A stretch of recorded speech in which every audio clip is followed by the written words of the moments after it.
In this video we're going to talk about tumblers and steins. They are cups, but they're much larger. So you can see this is what we consider a tumbler. It's a large handleless cup. Typically they're tapered to some degree because when the condensation and moisture gets on it slides out of your hand. So they're kind of tapered so they'll actually slide, they won't slide through your hand. If you made them like this, you'd be squeezing for dear life. So you can try many things, but now that you've been working on cylinders and you're able to make a 6-inch cylinder pretty comfortably, you should try to turn those cylinders into something. So we're going to work on these today. So tumbler. Also with the same amount of clay, typically 2 pounds of clay, maybe a little less, I make these steins. And these were, traditionally beer drinking glasses or large forms like that, but people use them now for, some people love large amounts of coffee or sweet tea, and sometimes it's, it could be exhausting to squeeze that cup the whole time, so having a handle makes a big difference. So we'll be making some of these forms. So I'm going to try to play with these forms a little bit just to get you thinking about this stuff. We're going to start thinking about surface too. So if you want to carve your pieces, that adds a tactile quality, it's comfortable, some aesthetic purposes, the beauty of them. And we'll talk about handles soon, so I'll keep these around and do some handles so we can discuss that in a later video. Like I said, these guys, 2 pounds goes a long way. So start playing with those ideas. And this is one I made recently. I think I like this one. It's like a flagon, like a British flagon. So we'll work on that. So have some fun with it. Again, 2 pounds of clay, just like when you're making the cylinders. If you find the cups are too big, don't be afraid to go back to 1 3/4, 1.5 pounds, or if you feel like you want to go a little bit larger, that's fine too.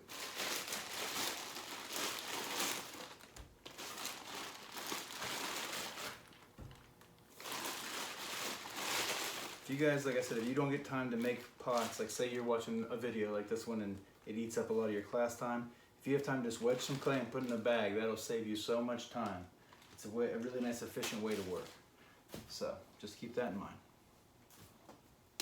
I always like try to pat the clay into a ball so there's less angle size there, little corners that hit your hand. A little bit of water. One thing I would like to say, I know we have some square bats in your studio. Always be cautious of these corners. You don't want to catch your hand on the corner as you're throwing, so keep your hands at the center. Just try not to bang your hands up while you're throwing.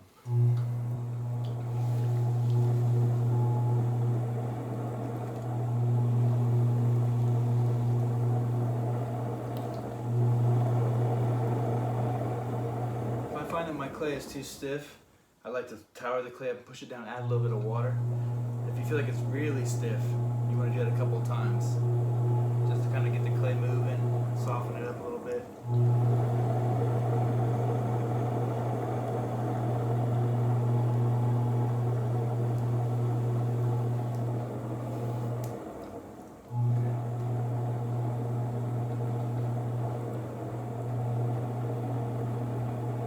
So when I was young and throwing, I think that I liked firmer clay because you can kind of throw it further. It seems the stiffer clay can be pushed a little bit further, but it wears you out.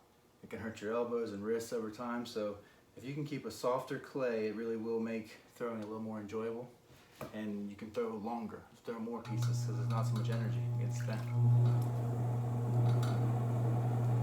So I'm not going to open this very far for the tumbler because I want the base to be narrow.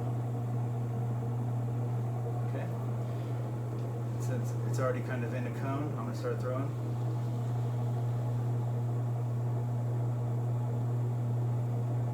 On my initial pulls, I can almost just use my thumb. I put the sponge in the back of my thumb, so I'm just like pinching the clay up. But eventually you won't be able to do that because of the height. Your hand won't be able to fit that way, so find different ways that work for you.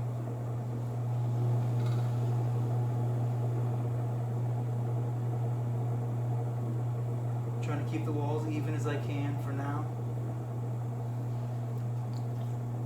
Even if you have to trim a little bit at the bottom, that's fine.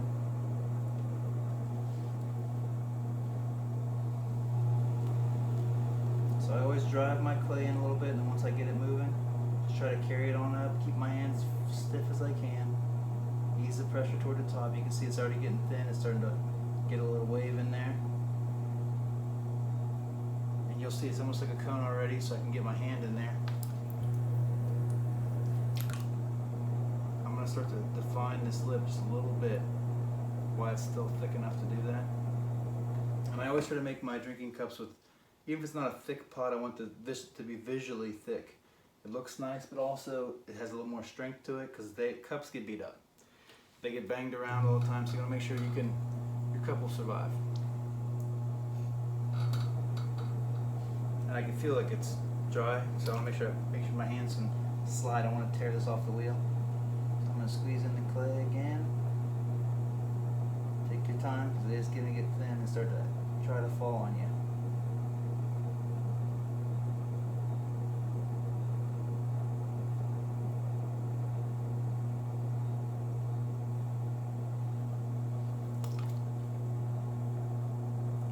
I think I'm going to try one more. And you'll find yourself at that last stage and you're like, should I go one more pull? And if you do, sometimes you lose them, but you got to do it.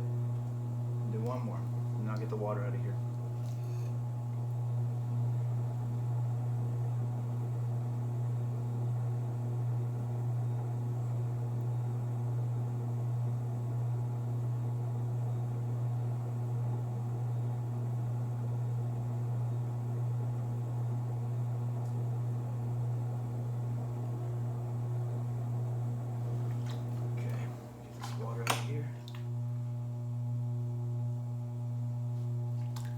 I do forget the water sometimes. I do a lot of production throwing, contract throwing for other companies.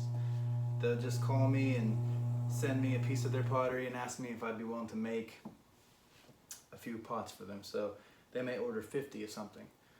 If we have time with these videos, I'll try to do a repeat throwing day where I show you how to make the same thing over and over and how to keep it accurate. But it's hard to, we're not machines, so it's hard to throw them exactly the same, but it is a trade that you can make some money if you need to. I'm going to use a profile tool on the bottom. I make these for production for one reason, because I can kind of make them uniform, and those elements will be the same on each pot. So that's a great tool to use for those kind of purposes. Because you rarely just want one cup. Like even if you're making some cups for your home, it's nice to have a few that go together. So we need to work on be able to repeat our work. Just take a little bit of clay off here. I like there to be like a little bit wider foot. It makes it a more stable cup because they're tapered so much. If you just go straight down to the ground, and they're going to fall over all the time. So keep that in mind. Again, if you see anything water-wise on the side, go ahead and take care of that. I always take these nice ribs and go up the side. Try to straighten up the profile just a little bit.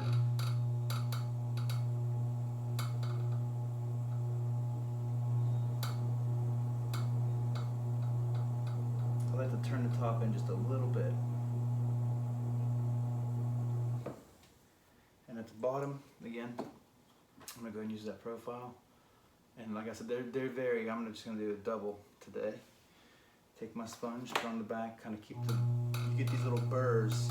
And you'll notice when you touch your clay, if you touch it too much when they're soft, you'll cause more damage than good. So I like to wait until they're really stiff to try to clean them up. So my sponge is on the back, and then my profile tool is coming in from the front.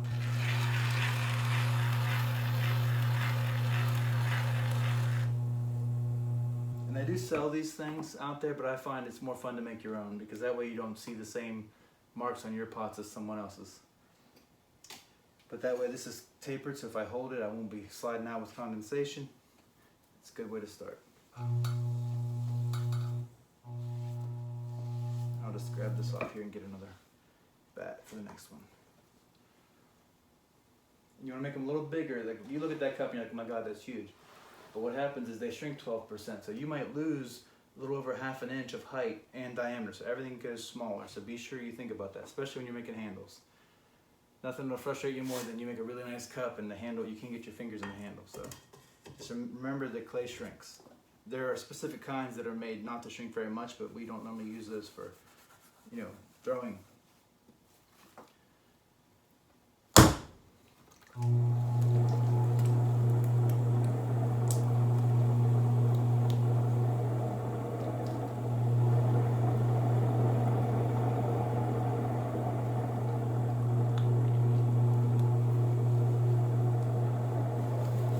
make this cup here now. It's a wider base for stability. So I'm gonna go ahead and take care of that and make it just almost like we're making our cylinders again. And these pots, I usually trim the bottom of the tumblers, but not these. I make them flat as a pancake, so I can go down to 1/4 of an inch. If you want to trim something, remember to leave a little bit of clay down there to work with.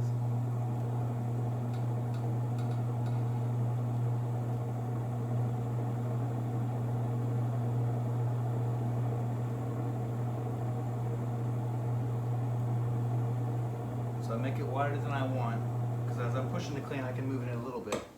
And I'll take one of my ribs, I'll push it down the bottom. I want there to be a good compression, because I don't want these to crack.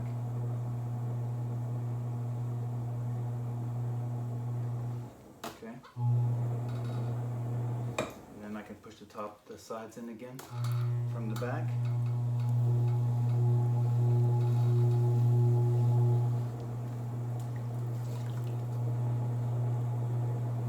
Start throwing inward. Let's grab the clay and I'm going to move it just slightly inward.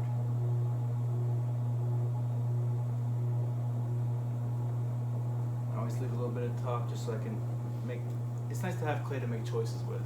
When you first start doing this, you're going to get really thin at the top. And you'll notice that you can't do much with them because there's not much clay to work with and it's very, very soft. So leave a little bit of clay, that way you can just throw a little bit at the top or you can make a design. It's up to you.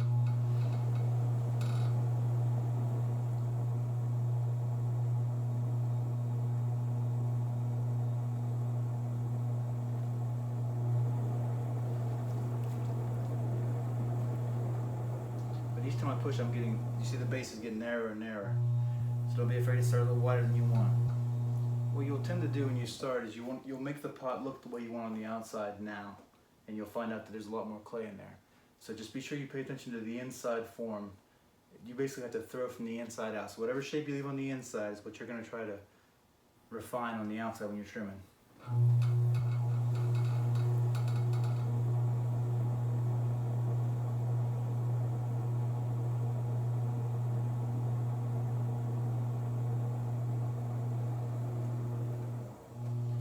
As you throw, like if you throw a lot, your clay will start to get like, this is almost like chocolate milk. It's like getting thick, and that can cause some issues. So don't be afraid to switch your water out once in a while. You'll notice that if you have a clay that's got lots of sand in it, throwing with this kind of slick slip is easier, and the clay can move a little better. But soft clay that has very little grog, you want like clean water. You can barely get it to come out of the sponge, so I'll have to deal with that soon.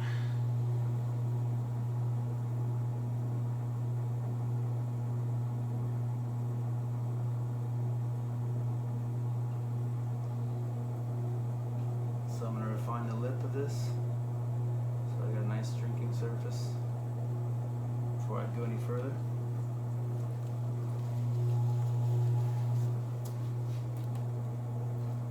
One last pull.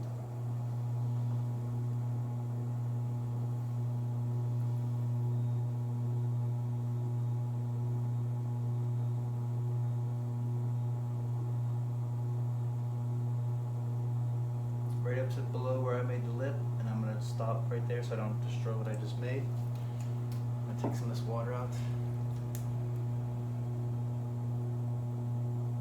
I like to keep the wheel moving. I find that a lot of beginners always stop the wheel and they try to touch the clay. That causes problems, so let the clay spin while you touch it. That way if you cause any problems, it's like it doesn't seem to cause as much damage.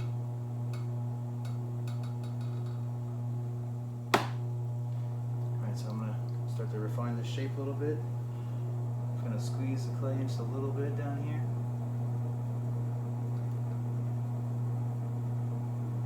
Just to give it a little bit of a wasted form. Gives a nice place for the handle to sit. But I like to push this shape a little bit. Push it back in.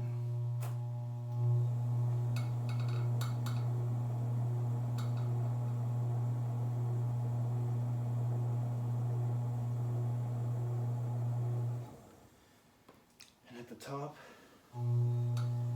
Don't be afraid to add lines.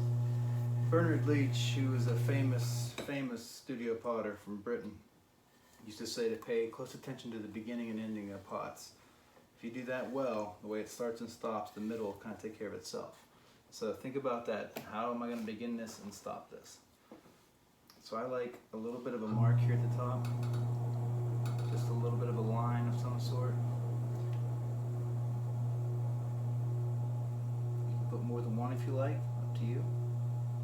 I like to push that in just a tiny bit.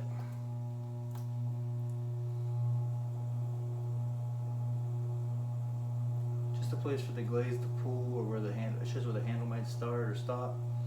And at the bottom, I always take my wooden knife and just take a little bit off. I don't want it to look like it grew out of the table. And like I said, there's tons of different profiles you can work with. When I first started doing this, like I said, I just use the back of my wooden knife and I make lines, but I think I'll just go with one.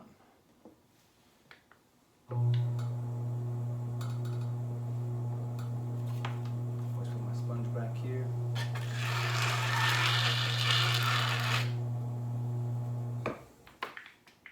And like I said, that little bit of negative space when that handle goes on there will give you room for your fingers, because these big cups hold lots of fluid, so they're heavy. So make sure you get a big enough handle that you can actually, put all 4 fingers in and make sure it's a sturdy handle.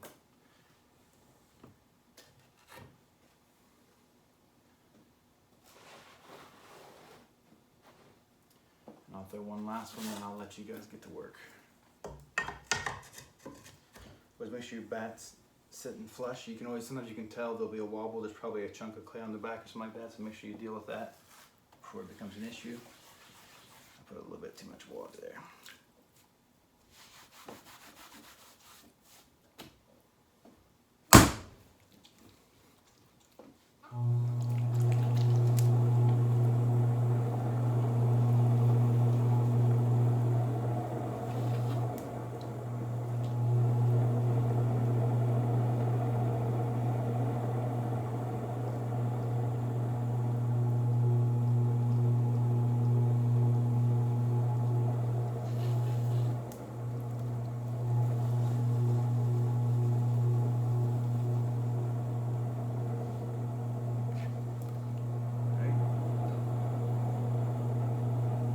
Enough, these tests will just become second nature. You won't even think about them anymore. They just happen.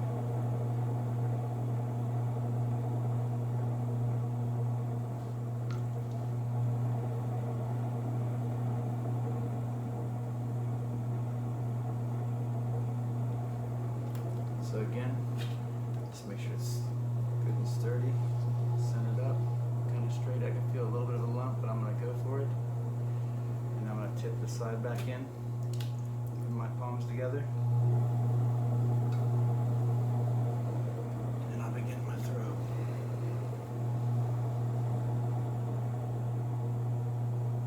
You don't have to move it all at once, just get it going. Start the biggest trick is putting the clay where you want it. It helps sometimes to have your little sketchbook out there where you can see what you're wanting to do, because sometimes you just get caught up in what you're doing, so it's nice to have something to guide you. I usually keep a couple pots around that I like to make, so I can actually handle them before I make them. Like I pick them up and look at them. I use them a couple times. Sometimes I drink coffee out of a cup before I start to throw, so I can start thinking about how it will be used.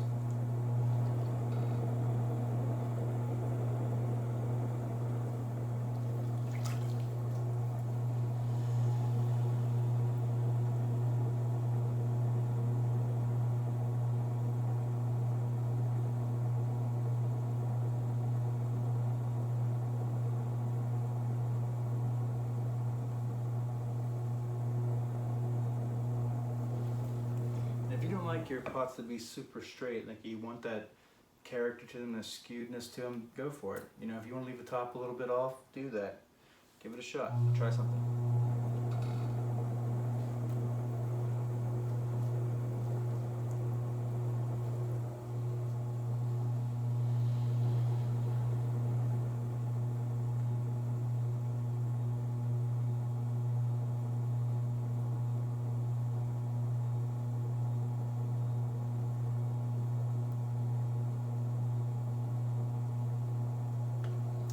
Start with almost like a cone, and I'm going to push some shape into this thing.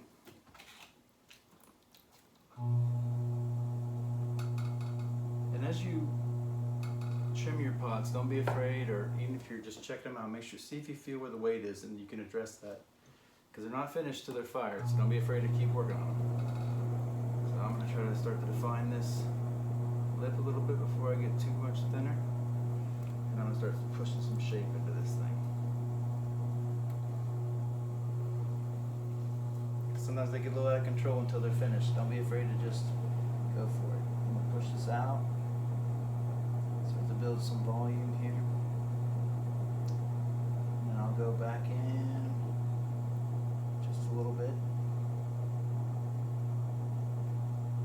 And I'll probably work on the top from here now.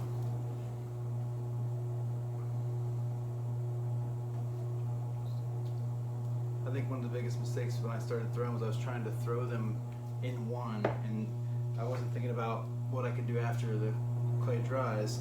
I tended to make it some heavy pots. I remember pretty sturdy pots because there was lots of clay hidden in there. I had them looking the way I wanted, but they weren't really well thrown.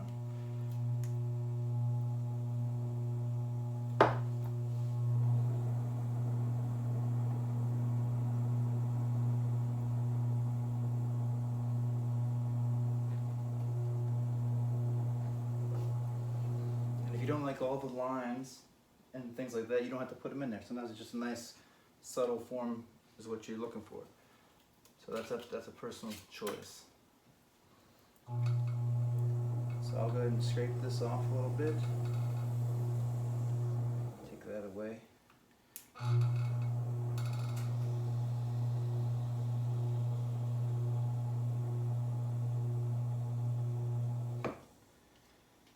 Take it just a little bit further. Let me see there. So I'm going to use the rounded side just to give it a little bit of a shape here. Just a little bit.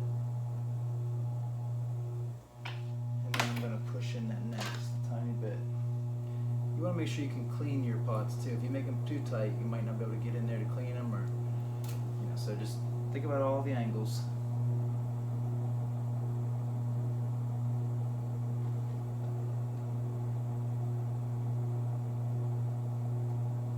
Go too far, then you just fix it. So I like this wide band up here where I'll attach my handle, and I want this shoulder to be a little bit stronger. So I'm just going to take my hand on the inside and push it out and try to meet this rib as I come up.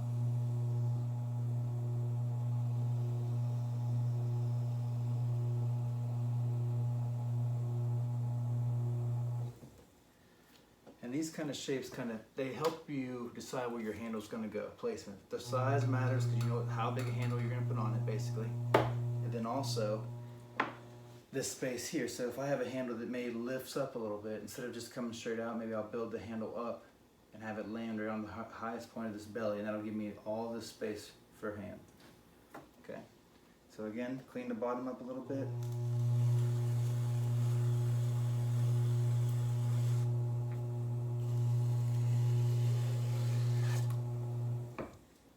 I'm going to try a profile tool just to do it. You got to make sure your tool doesn't harm the pot as you use it. So sometimes that doesn't always work, but I'll give it a shot.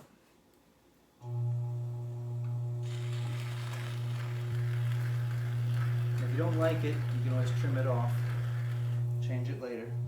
But I'm just going to leave it like that for now and look at it when I can actually handle the piece and decide then.